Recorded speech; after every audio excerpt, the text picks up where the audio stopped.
What did we talk about? The whole module. Yeah, we started talking about matrices, which are rectangular arrangement of numbers. And if you're only talking about real matrices, then we're talking about elements from the set.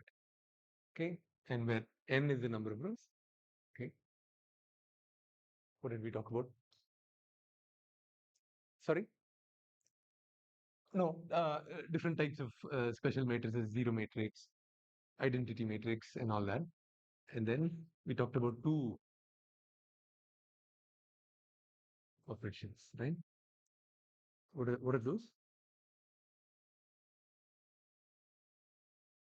And addition.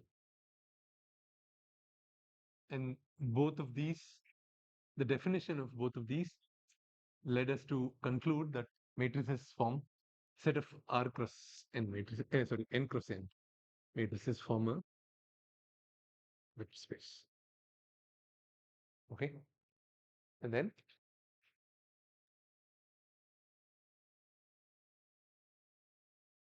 right, so diagonal matrix. Okay.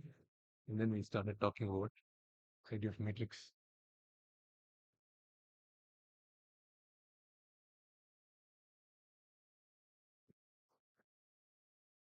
Now, okay, let's define matrix multiplication. So we can multiply two matrices A and B, and that will produce another matrix C. And what are the conditions? Let's say this is n cross P. When can this has to be P cross M, right? Okay. At the interface, the number of columns here should match the number of rows here. And then right, we then talked about, before that, we also talked about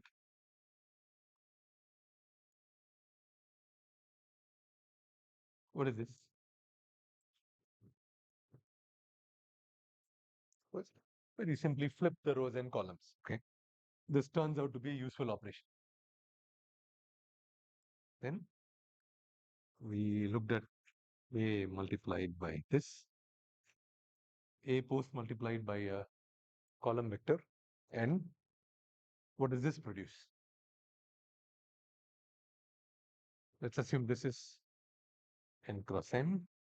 Where would this be from? Yes, m cross 1. And what would this operation produce? It will produce an element that is another column vector. And what is special about, what can we say about this column vector in terms of the columns of A? Right. This is a linear combination of AI, where AI are the columns of, okay, and the exact mixture for the linear combination comes from, yeah, the elements of X, right? Okay. And then, right. Then we looked at if you have a matrix A, we pre-multiplied by a row vector, and then what does this produce? It produces another row vector. Again, this is n cross m. Where should this be from? 1 cross n. This one, all from here, right? Okay. And then what can we say about this row in terms of the rows of A? Right. This is a simply right linear combination of AI rows of A. Okay. What did we?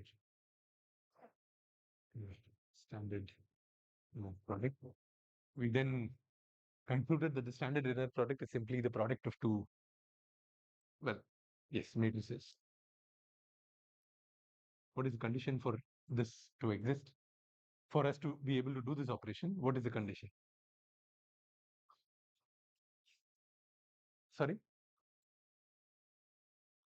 Right. So both X and Y are from the same space. And then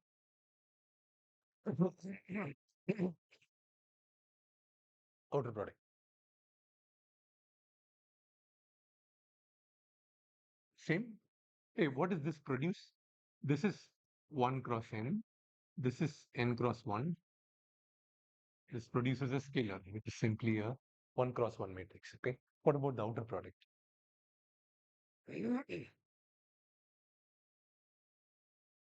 How do you it's a column multiplied by post multiplied by a row. What is the condition for yes? Let's say this is a column vector, so it has to be n cross 1. 1 cross. Should it be n? It can be anything. It can be m. And what does this produce? It produces n cross m matrix. Um, and what can we say about the columns of that matrix, or what can we say about the rows of that matrix? Right. The columns of A. So, sorry, columns of the outer product. What can we say about the columns of the outer product?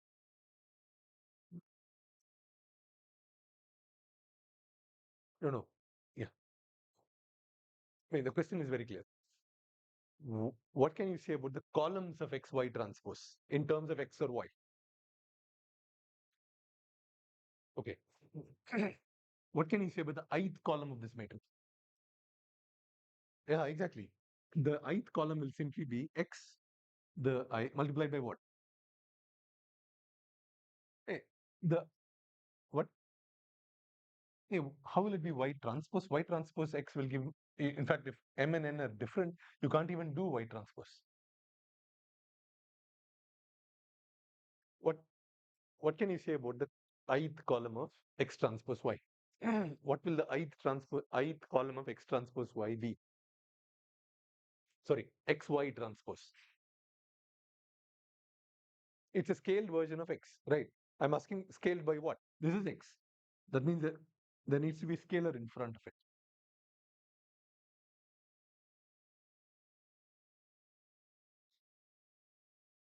It cannot be the entire row. Yes, it's simply the ith element of Y. If you're not sure, just do this. What will I get? What will I get if I do this? First element. What is the second column of this? It's X multiplied by Y2. Okay. And then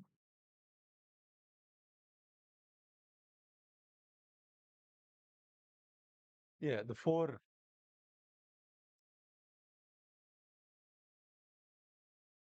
versions of matrix multiplication. What is the first one? What is this interpretation?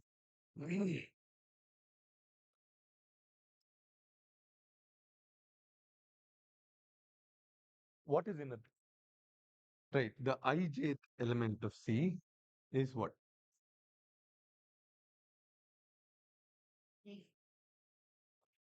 Right. We'll come to that. It's the inner product between the ith row of A and what is this equal to? The sum of, you said. Sum of what? Let's say K equals something. What are the elements that go here? It's an inner product. That means you're multiplying the individual elements of rows of A, ith row of A, and jth column of B. So what would this be? A I K. Is it J K? And what are the possible values K can take? We'll go from 1 to what? I mean, we're not assuming this. Yes. Yeah. Okay. The column view, the column interpretation. What is the column interpretation of C equals AB?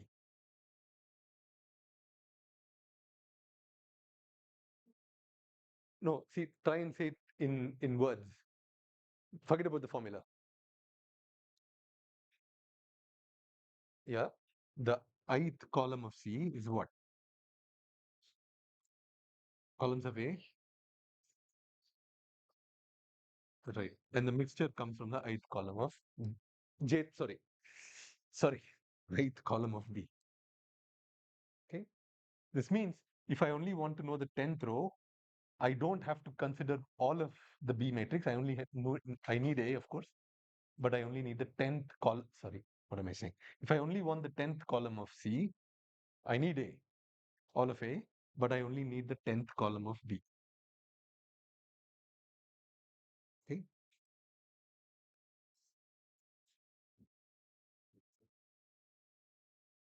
What?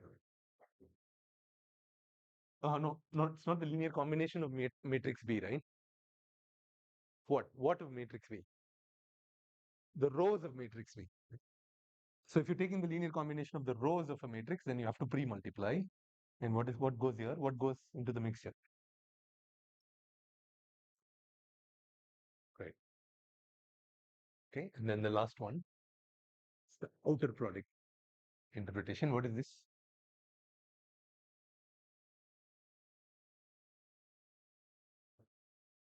Try and say it in words.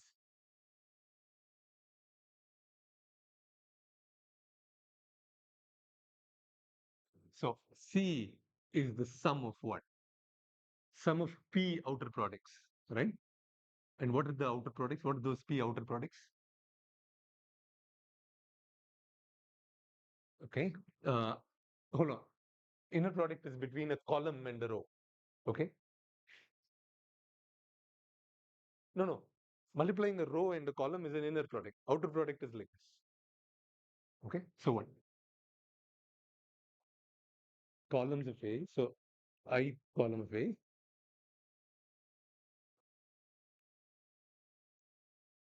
Just make sure this is correct, because if you say columns of A and rows of B, are there enough? Are there the same number of columns of A and rows of B? It is, because that's the condition for multiplication. Okay. And then if you simply add each of these inner products, you will get the matrix. Okay.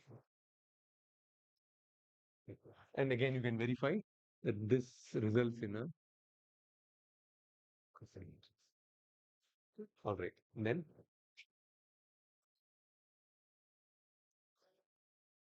right, linear transformation. What is the linear transformation?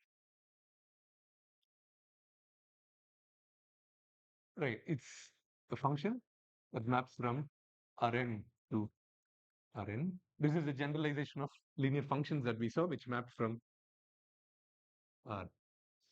Okay. And it satisfies what? If it's linear. Okay. And what is the connection of linear transformations or linear maps to matrices?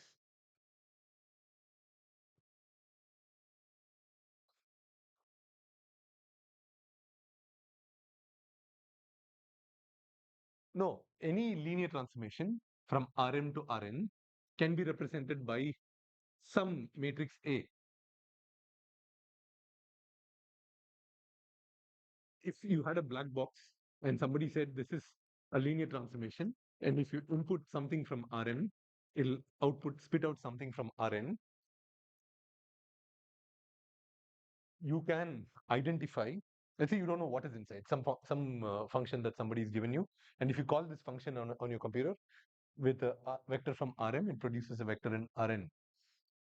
Turns out that you can equivalently represent this black box by some appropriate matrix A. And if you simply, let's say your input that goes in is X, but is Y. If you simply have that matrix, then all you have to do is matrix multiply A by X, and then you can produce the output. You don't need this black box anymore once you have the matrix A, which is supposed to represent this linear transformation F. Okay. So the study of matrices is in a way study of linear transformations. Okay. And then we looked at why matrix multiplication is defined the way it is. Okay, we'll move on from there. After that, rank. What is rank? Rank of A. we looked at what is the definition? Dimension of what?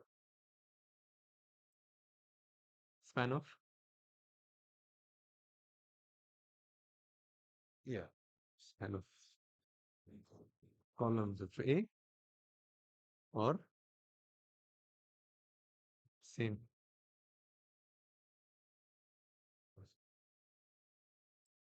Okay, we saw some examples of. Okay. And then running out of space. I'll try and complete it here. Yeah. What does it mean? Okay. If you have a matrix A, when does it have an inverse? No, when does it have an inverse? When does the matrix A have an inverse? Okay, it has to be square. Right, it's square. And then also before, what is the condition on the rank of A? It is always equal to its minimum of 1 cross M. It cannot be more than the lowest number of, lowest of the number of rows or number of columns. Okay, and A square, that's one condition for it to have an inverse. What is the second condition? That's not enough. What does it mean? We've not studied determinants, so we'll not use that condition based on what we've looked at in the course. Yeah, full rank. What does full rank mean? Okay, hold on. For a square matrix, if you say it's full rank, what does it mean? Hold on. For any general matrix, n cross m, when you say it's full rank, what does that mean? The rank, let's say it's R. It is equal to minimum of n cross m, which is either equal to the number of rows or number of columns, then it's full rank. If it's less than, then you say it's rank deficient. If a square matrix is full rank, what is the rank? It has to be n, because n and m are same, so rank has to be n. So if a square matrix has full rank, then it's non-singular. Then there is a unique inverse, and if you either post multiply or pre-multiply, you simply get the identity matrix. Okay, there are some properties of matrix multiplication and inverses. We'll not look into those. Okay, all right. So with that, now because matrices are study of linear transformations,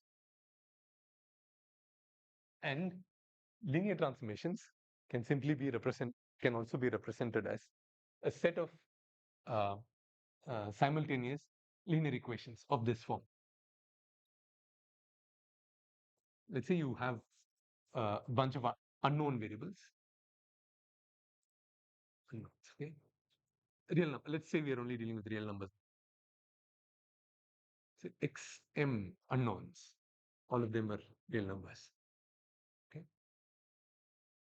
And these unknowns satisfy some relationship given by, let's say, n equations of this form. X2, A1m xm equals B1. Okay, they satisfy this equation for some fixed A11, A12, B1. Similarly, satisfy the second equation. So, A22, X2, A2m xn equals B2. And you have similar equations, and then also satisfies the nth equation.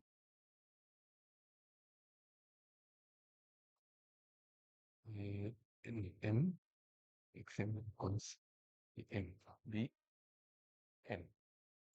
Okay. It turns out equations of this form are interesting to study, and they are also very useful in practice. Okay. Now the question is, and what is happening here is I started by saying there are these m numbers that we don't know, that we want to find out, and all we know is that those m numbers satisfy these n equations. Okay, and we are interested in, if I know these equations, that when I say I know these equations, I know the a's and I know the b's.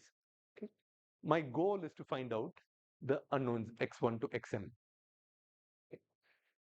Now this whole thing can be written in a matrix form. Okay, I mean, writing this is very tedious. It turns out, if you um, are comfortable dealing with matrices, there is a nice and compact way of writing this, and you know what that is. What is that? So this is a times what is b. You can tell me what uh, the dimensions of these are first. What are the dimensions of these? What is x? X is a vector of my unknowns. Okay. This belongs to R m. Okay. And what are the elements of this unknown vector x? Simply x1, x2, xm. What is b? B is also vector, and where is it from? Rn, because there are n b's. These are b1, b2, en. What about this? What about a? Well, you're multiplying. Yeah, this has to be what? N cross m. And what are the elements?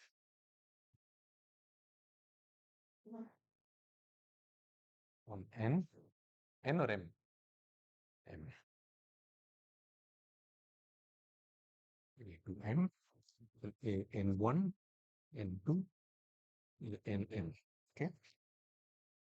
Now, because from our knowledge of matrix multiplication, we know that if you multiply this out, you will find, if you multiply these two, what you will find is, it'll say, so this will produce a vector, right?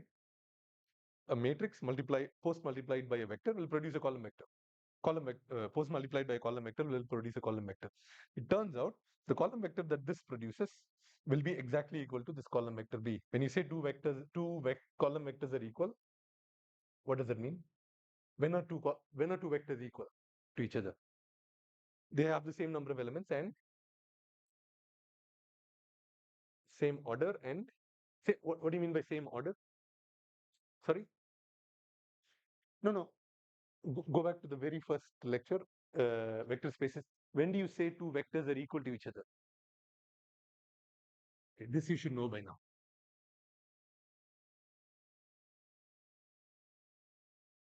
What is the condition for two vectors to be equal to each other? Yes.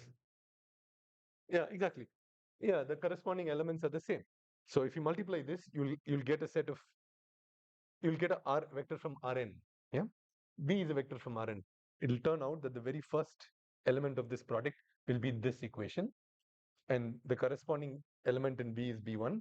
So first element here, second element, the first element here are equal, and you will find that all the elements are equal. So this is a valid representation of this equation.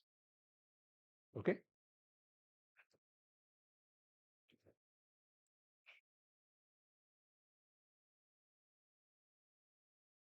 Okay.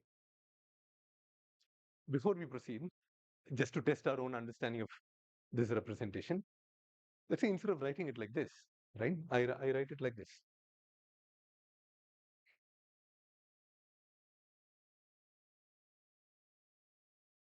I don't like, I mean, for me, I want x1 to be the first vector, first uh, element in this vector, and I want xm to be my second element. How would this expression change? I mean, would a and b remain the same? Or what changes would you have to make in a and b to be able to work with this vector instead of this vector? I'll call it x cap. How would my a and b change, if at all they will change? Will b change? Will change? Okay. What will it change to?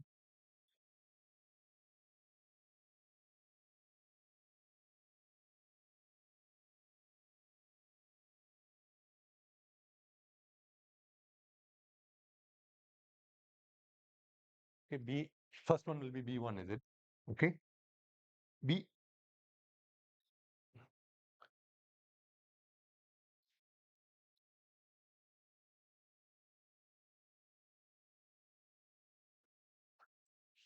do a 2 by 2 case and tell me.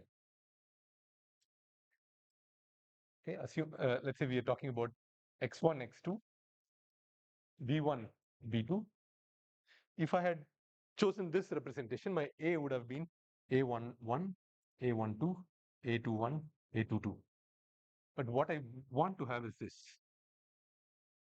x2, x1. How would my matrix change? Would B change? Would the matrix change? That's the question. Let me just write it like this. X1, x2. This was my original X.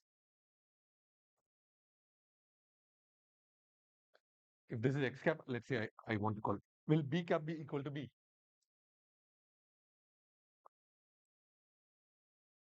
And will A cap be equal to A?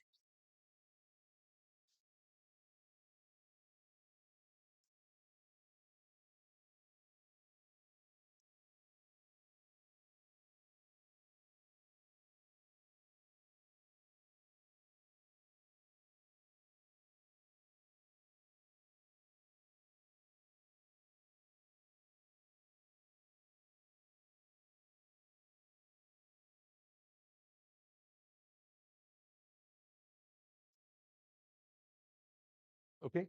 What will be B? B cap? Okay. What are you telling me? Are you telling me about A cap or B cap? Okay, what will be B cap? No, no. Will it be B or will it be something different? B2 and B1, is it? Okay. You'll have to substantiate your answer. I won't take it just like that. You're saying it will be B2, B1. No, you're saying no. Why not?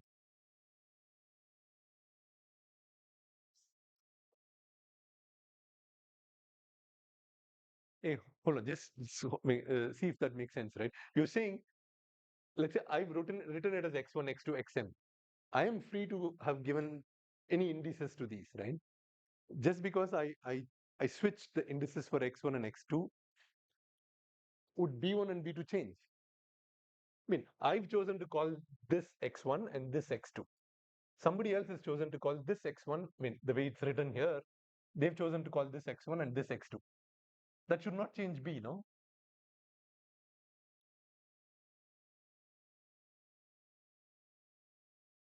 Okay. Maybe we make it more concrete. 2 minus 3, 1, 0, 4, 1.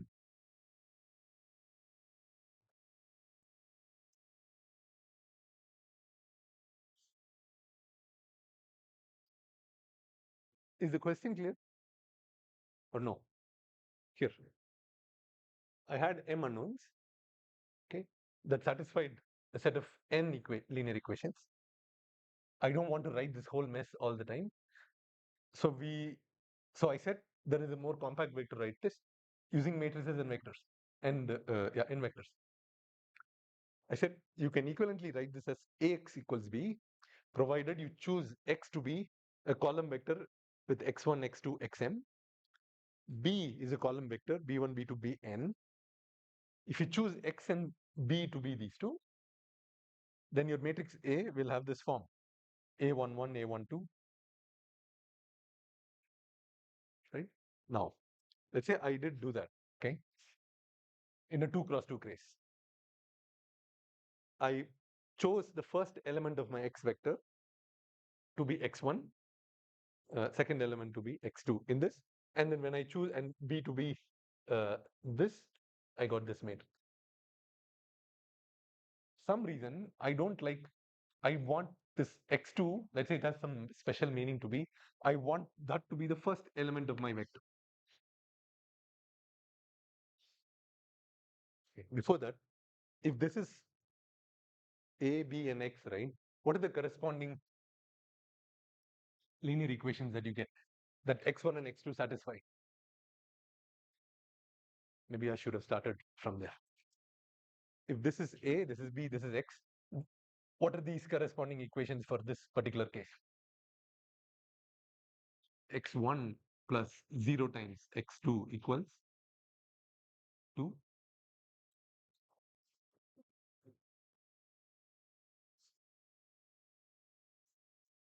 Right, okay, clear. These are the set of equations that x1 and x2 satisfy.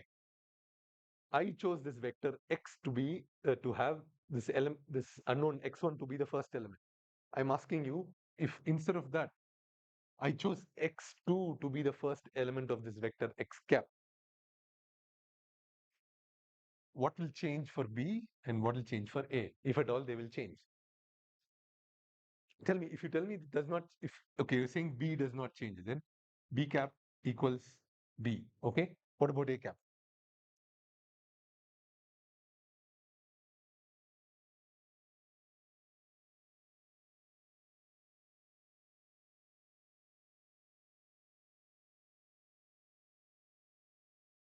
Same? Fine, let's verify. 1, 0, 4, 1. This, you're saying now, A cap, X cap equals B cap. Can you verify if that is correct?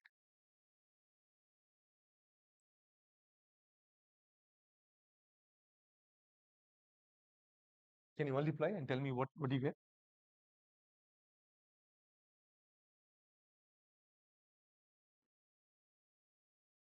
Yeah.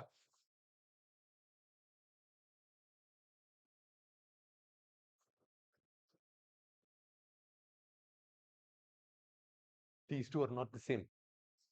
So there is definitely something wrong here. Question is, what needs to change? Change B? Okay. If you want to change B, tell me what will be the new B, and then we'll verify.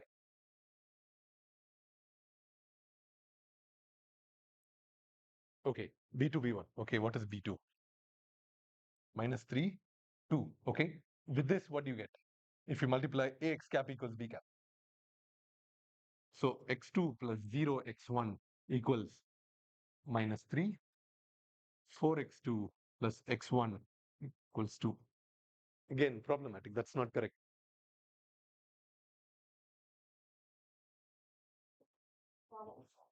Okay. All right. Let's try that. So you're saying, forget about this. So make this 0, 1. Make this 1, 4. Do I leave B like that, or do I keep this B or the old B? Okay. What is the old B? Now, if you multiply X cap, does it, and which is equal to B cap, do we get this? What will happen if you multiply this? 0 times. So this multiplied by this. Okay. It's 2 plus 2.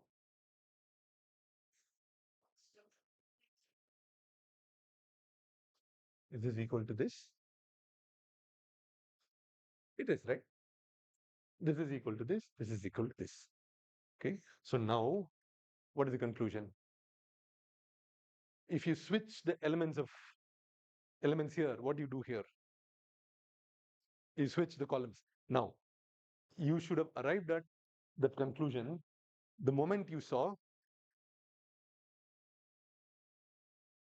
what are you really doing here when you post multiply by a column vector. What operation are you doing? You're doing a linear combination of what? A. You're taking the linear combination of columns of A, and the exact mixture comes from the elements of X. If I switch the elements of X, that means I switch the corresponding columns, then I get the same one. Okay. Okay. What would you do here? I started with the question here, right?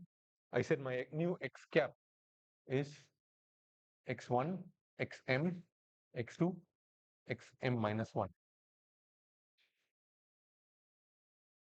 If this is my x cap, what would I change here?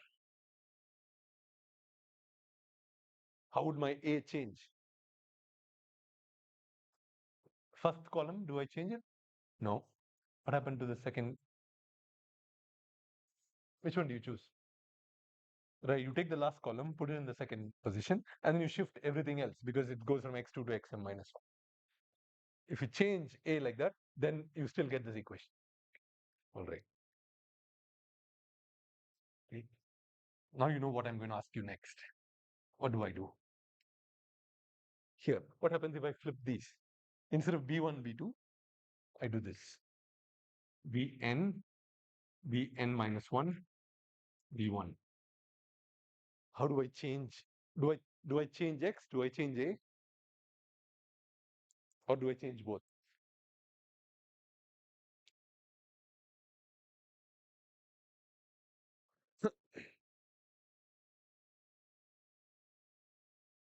Sorry. So what will you change? Okay. Will X change? Well, we don't. Okay, you're saying no. Let's keep it like that. X1, X2. What about A?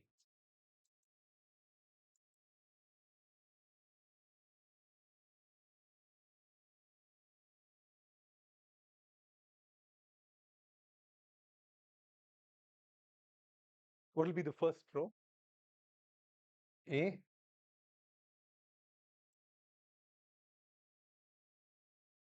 Okay. Second row.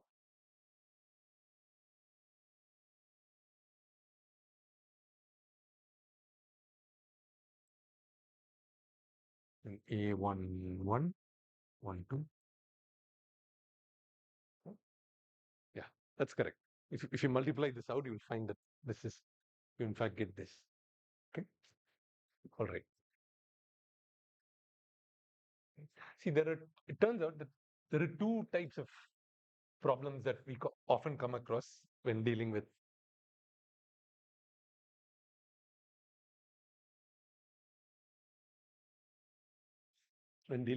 equations like this. Okay. First one are called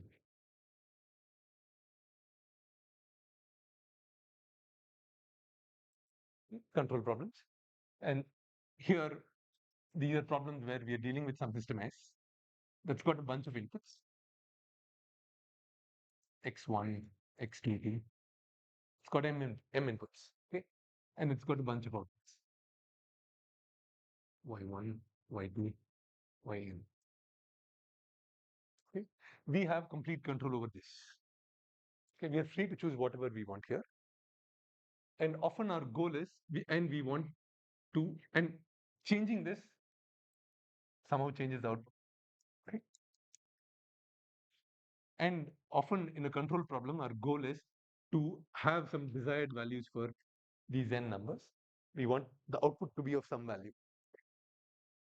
And our goal is to choose the inputs that we can control so that we get the desired outputs here.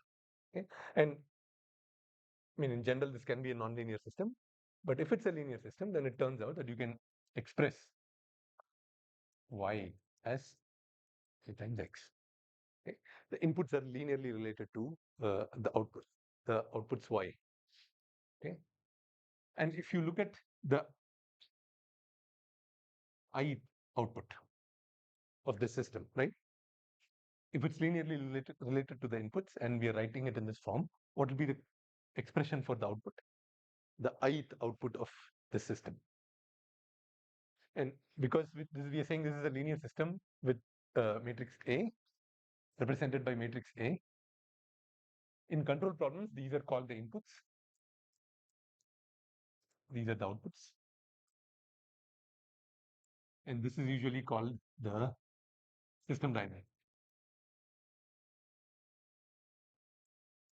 System dynamics. What is the expression for the ith output in terms of the inputs?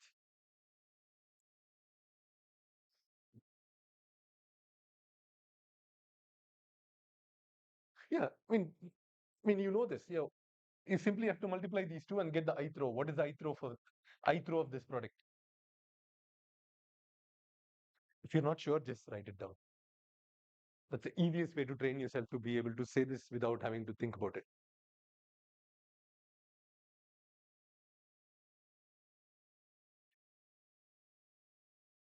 Okay, you will find that it's like this.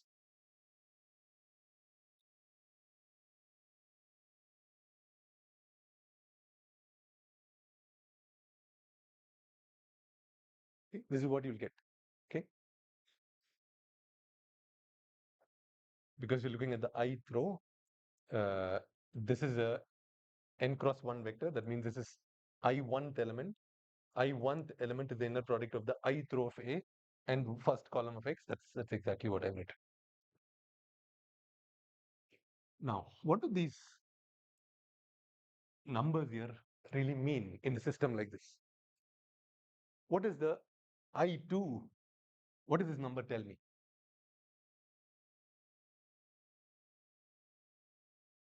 Yes, in terms of the inputs and the outputs, how the output of the system is related to the inputs. The I2 number tells me how the second input impacts my ith output. Okay.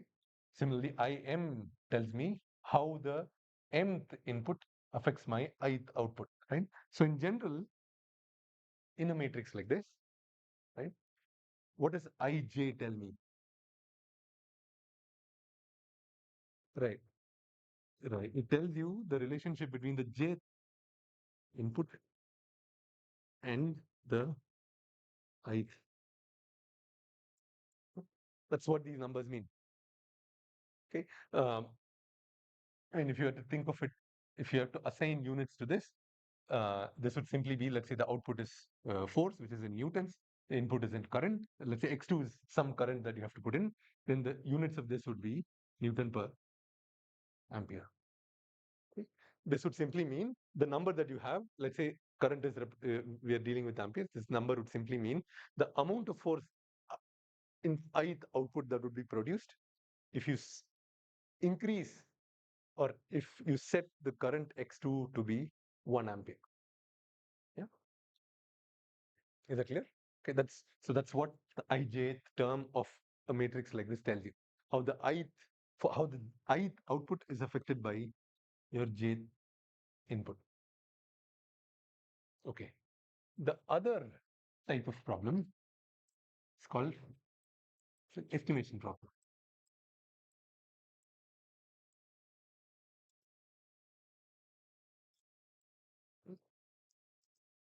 Here, we're usually dealing with some system, some unknown system from which we're making a bunch of measurements. Yeah, let's call it y1, y2, y3, yn. Okay. And these measurements that you make are produced by the system uh, by its internal characteristics. And let's say those internal characteristics are represented by m numbers. Okay. x1, x1, x2, xn. Okay. And often in estimation problem, what we're interested in is we don't have a direct measurement of these parameters that we're interested in. Because if you know these parameters, let's say we know everything about the system for our application. Okay? But there is no way of directly measuring these parameters. What we can do is make some measurements, and these measurements are somehow related to what these x1 to xm are. If they're not related, then these measurements are useless. They tell you nothing about what is inside the box or inside this boundary. Often the outputs that you measure are related to these parameters. And if you're dealing with linear estimation problems, you make an assumption that the measurements that you make are linearly related to the internal parameters. Okay. And again, if that is the case, then we can write this as this, right? The I or n measurements that you make are related to the m parameters associated with the system. And this, I don't know what this is called. This is probably, I might be wrong. I'll have to I'll have to remember, but it's physics of the system or something like that. There might be another phrase for what is. I might be wrong about this. Okay, but the idea is again simple, right? The parameters that you're interested in estimating, which you don't have a direct way of measuring, is related to the measurements that you can make in a linear fashion. Okay, and here, what does ij tell me? The ijth element of the matrix A. Yes. Ith what? Ith measurement. These are your measurements. So this tells you how the jth parameter impacts the ith measurement. And when you have a set of equations that relate things like this, we make these measurements. Let's say somehow we know this, okay, based on our knowledge of the world and the knowledge of the physics of this problem. And what we don't know are these x's, and we want to be able to solve this set of equations so that we can estimate x, okay, so that we can know this system in more detail. Whereas here, you're interested in producing some specific output, which are related to your inputs that you have complete control over.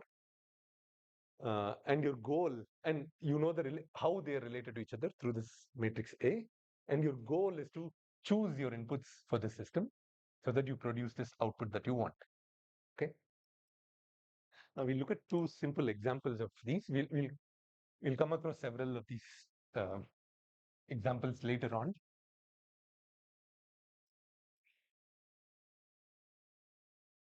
Okay. In terms of the control problem, imagine, let's say that you're looking at the side view of a person. Let's say this is the shoulder, this is the elbow, and this is the wall. And the person's, let's say, hand is touching the wall, say something like this. Okay, it's firmly attached here, and the shoulder is fixed at this position.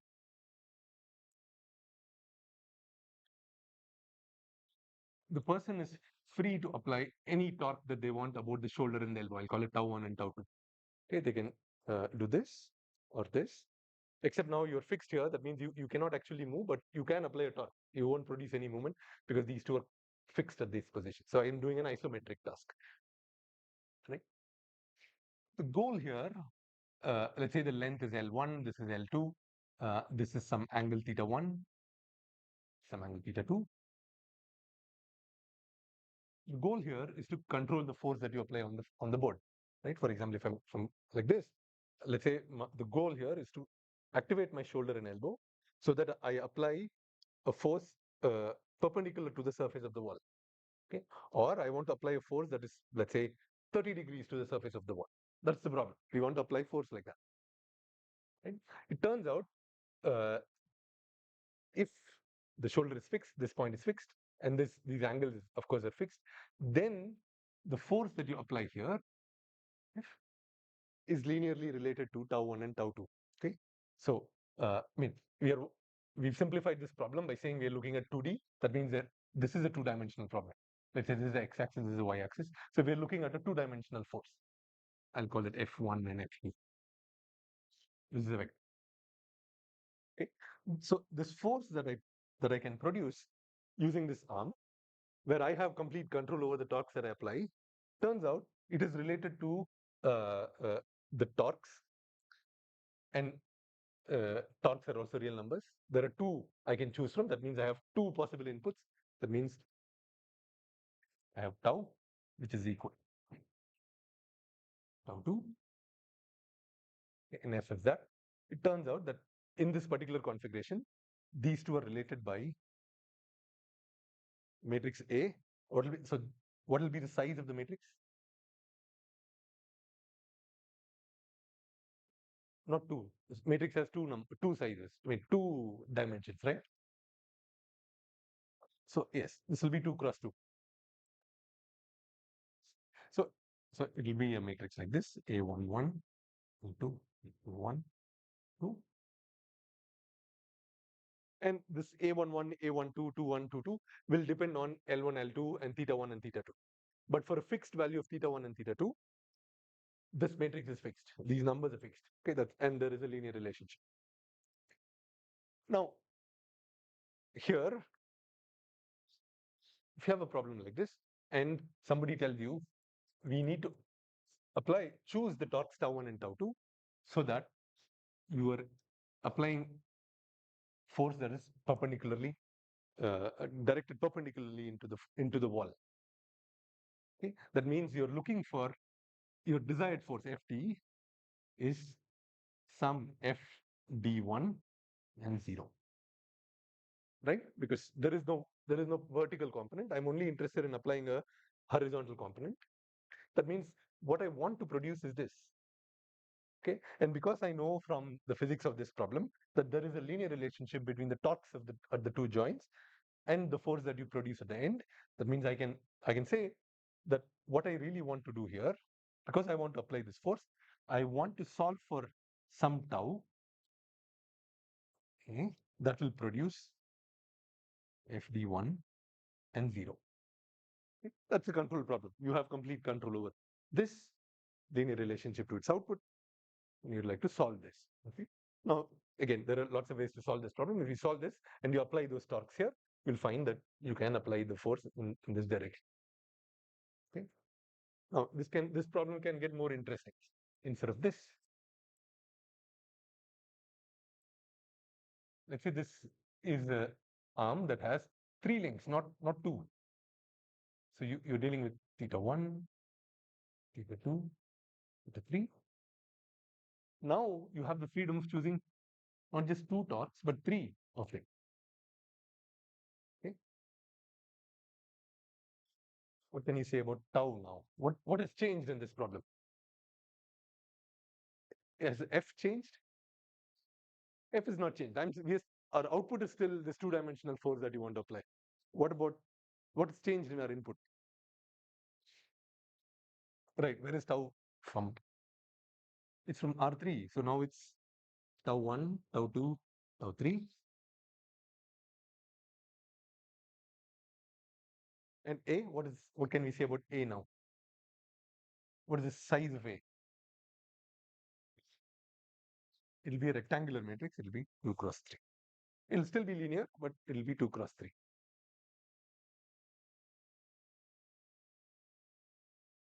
Okay. But here, what's happened? We have more inputs. The number of inputs is more than the number of outputs. Okay. This often will be the case when dealing with control problems, where you have a lot more knobs than what you want to produce, because you want to have that freedom to be able to. So if you have more knobs than what you're actually controlling, it means that there are lots of different values that you can choose for tau to get the same desired value. In the previous case, where it was 2 inputs, 2 outputs, there was just, if you wanted fd and 0, there was only one set of torques that you could apply that would have produced this. But the moment you have a problem like this, where you have more inputs than the outputs, where your Rm is larger, well, the input space is larger than dimension of the input space is larger than the dimension of the output space. It turns out for any desired value that you want, there are lots of different input options that you have. This is a good thing to have because you want to have some redundancy. Maybe because if one actuator fails, you're still able to do what you want to do. Okay.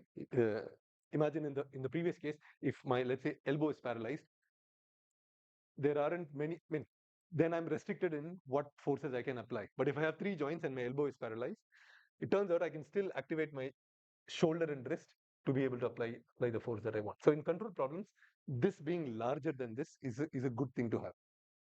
Okay? And often what will happen is, because you have infinitely many solutions that can produce the same output that you want, this is where optimization would come in. You'd say, okay, there are an infinite number of options I can choose from. You say, I want to, okay, ideally, because we are lazy, you'd say, well, I want to apply as little torque as possible in my 3 joints to be able to produce the same force. So here you would say, I want to find a solution to this problem, but I want to minimize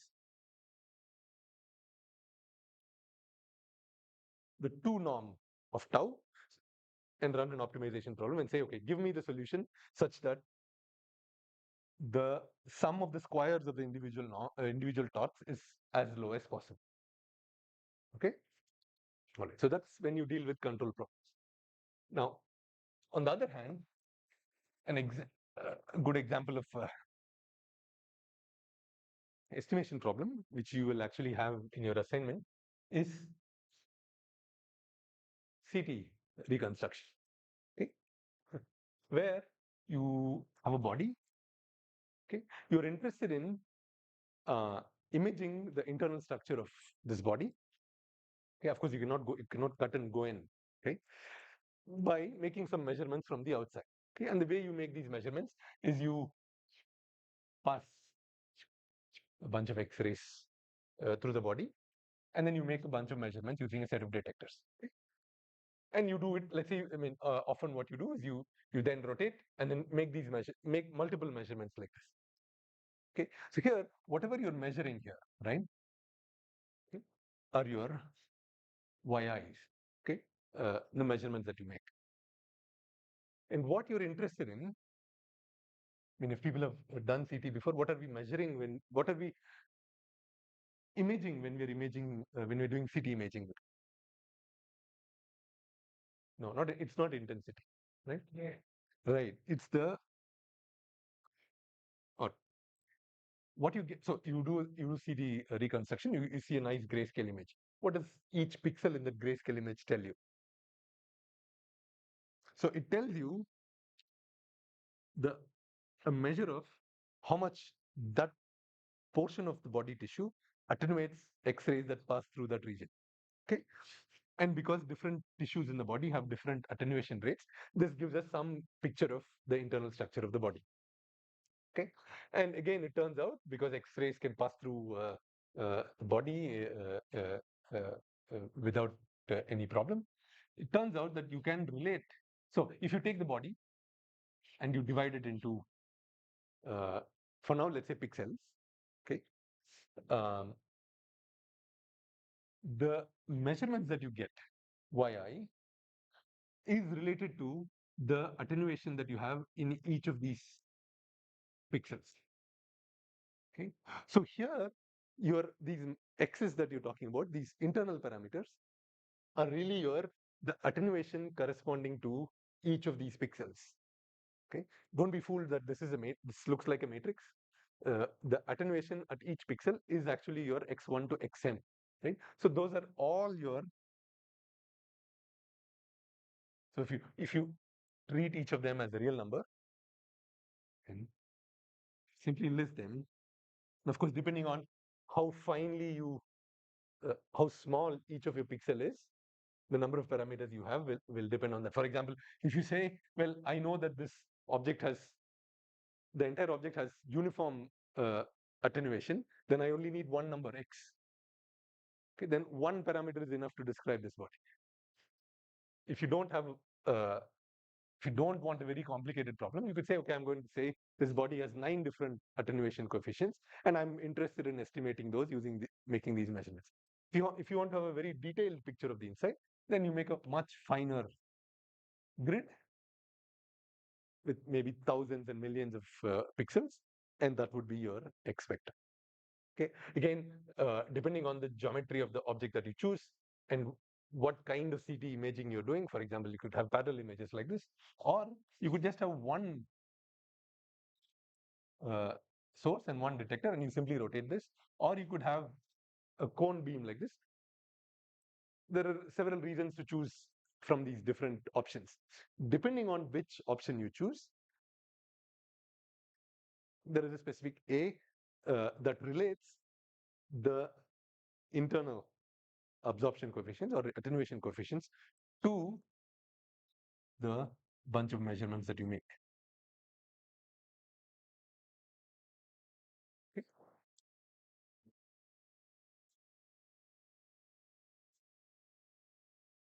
Okay. And we know these because we measured these using our detectors, and we know from the physics of the problem how the attenuation coefficients are related to the measurements that I have.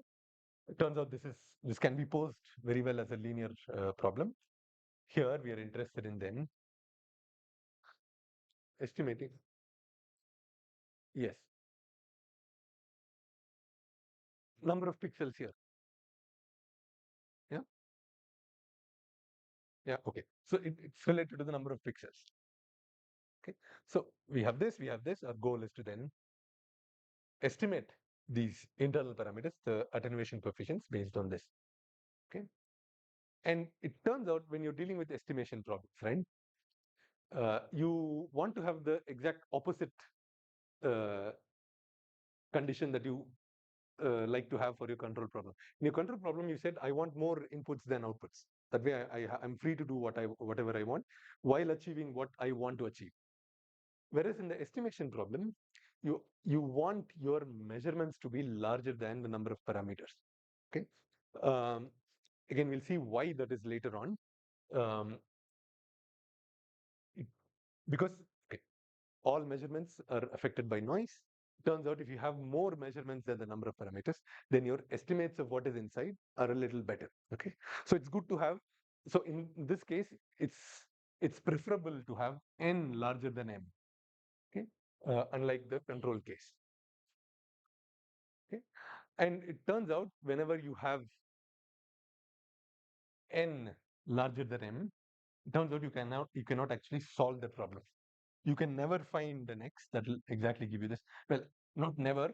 It turns out often you can never find a set of attenuation coefficients for the object that you're imaging that will give you the exact measurements that you saw.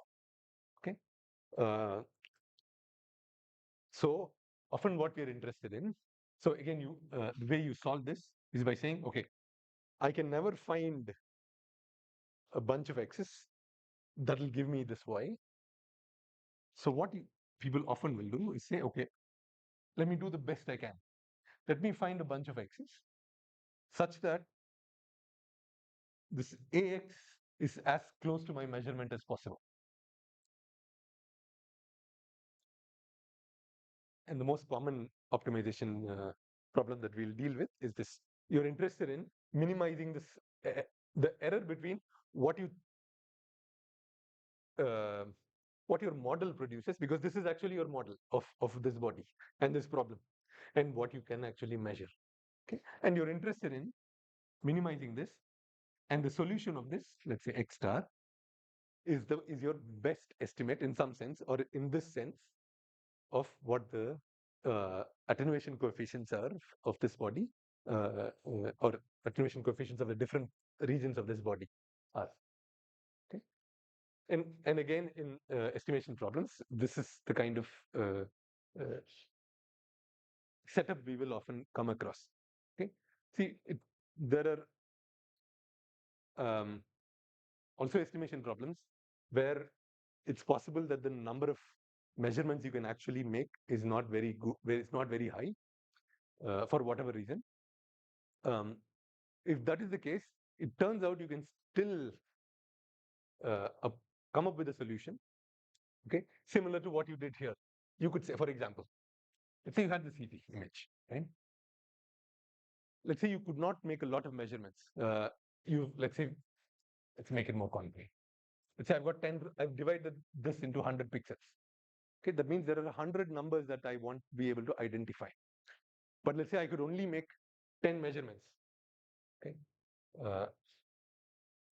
no, I'll not write it like this. Let's say I could only make 10 measurements, right? Then I'm really dealing with a problem like this, and something like this, right? I have fewer measurements than the number of parameters. Now, what is the problem here? Unlike here, where there could be it's possible that you cannot find an X that will solve this. Here, the problem is there are lots of different bodies that could have given me the measurements that I looked at. But that's the problem, right?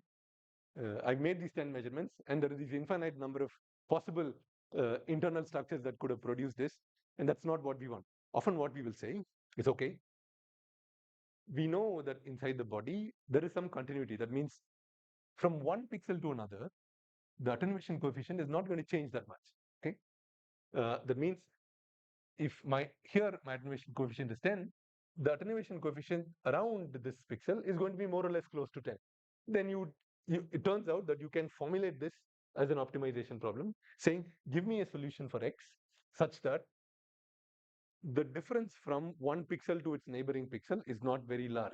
Okay, it turns out you can express that as some form of minimizing a function like this. Okay, and if you minimize this, then it turns out in many cases you actually get a reasonable picture of the ground truth inside, in spite of having made fewer measurements than the number of parameters that you're interested in estimating. Yeah. Okay. That's all I wanted to say about a very broad introduction to linear equations. Now we'll go about getting into the details of understanding these. Are there any questions so far? Okay. I'll remove this.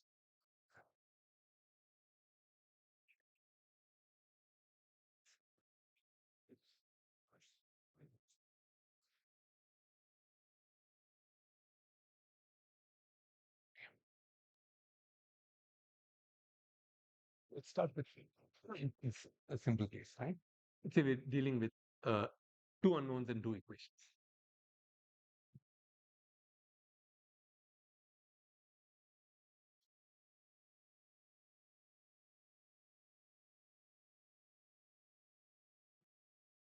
I mean, we've all seen equations like this from our maybe high school mathematics, right? There is often a geometric picture. What is the solution to this? Let's solve this. Tell me what is x1, x2.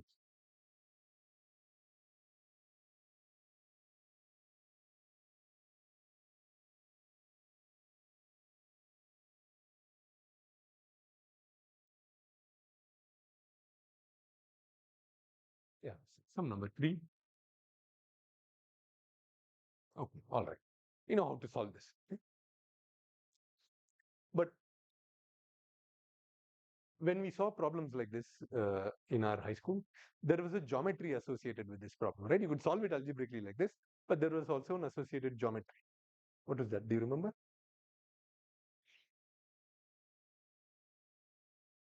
Let's see, this is a x1 axis, this is the x2 axis. What does the first equation actually mean geometrically? Yeah, you're right. It's some straight line, right? See, like this. I don't think this is correct, but yes. For our purposes, this is okay. What about the second one? It's some other straight line. 3 minus 2. Okay. Fine. Okay. And what is the solution? Right. The solution is actually the intersection of this. Uh, well, this is not 3 minus 2, but let's assume this is 3 minus 2. Or the solution x star, let's call it x star. Okay. This is the standard view. And in fact, this way of geometrically looking at this is called the row view. This is what we come across when we in high school. It turns out there is another view. Okay. Before that, can you tell me how to express this in x equals b form?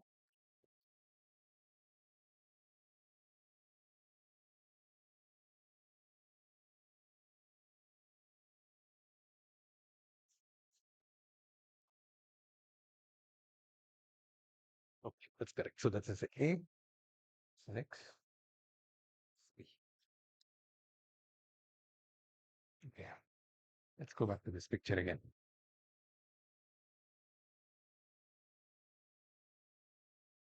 When you post multiply a matrix by a vector, what are you actually doing?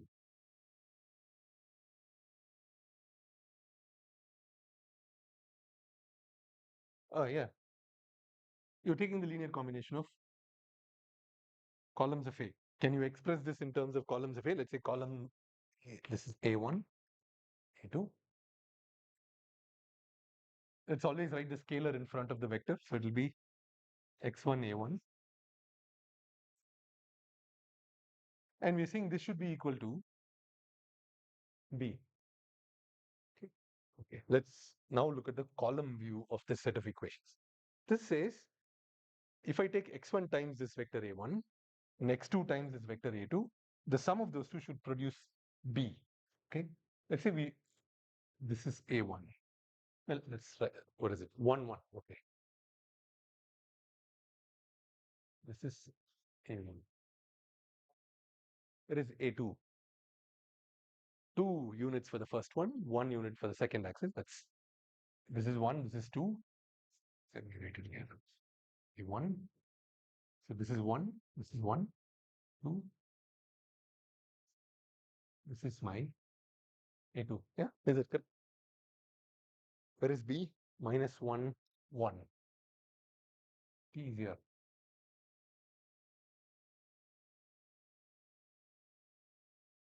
Okay. What are we saying here? Or when you say you want to solve this, what are you asking in terms of the this is the column view, where we think of this problem geometrically in terms of the columns of A and B, and we're asking what linear combination of these will give me B. That means how much should I scale A, x1? How much should I scale, sorry, how much should I scale A1? How much should I scale A2, x2? And when I add them together, after I scale them by x1 and x2, I should get to B. Okay. Now, if you scale A1, right, that vector will always be along this. What is this? What is it? Span of A1, and it's a subspace of R2. We're dealing with R2 here. And this is the span of A2, right? So,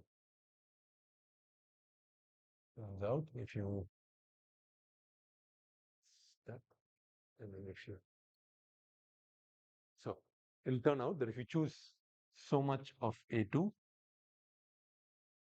okay, so much of A1. So this is x1 times A1. This is x2 times A2. And if you add those two by the parallelogram law of vectors, you will produce B. Okay. And we know this x1, x2 means you take 3 times A1, you take minus 2 times A2, and you'll get B. Okay. That's the column view. Instead of viewing it like this, you can also view it like this. Turns out this is a more illuminating view than the row view. So from now on, whenever we see systems of equations like this, it's always helpful to think about the problem in terms of the column view. You're simply asking what linear combination of the columns of A will give me B. It goes for the estimation problem, control problem. You're simply asking what linear combination of the columns of A gives me B. Okay, all right. We'll stop here. If there are any questions, we can discuss that. Otherwise, we'll meet tomorrow.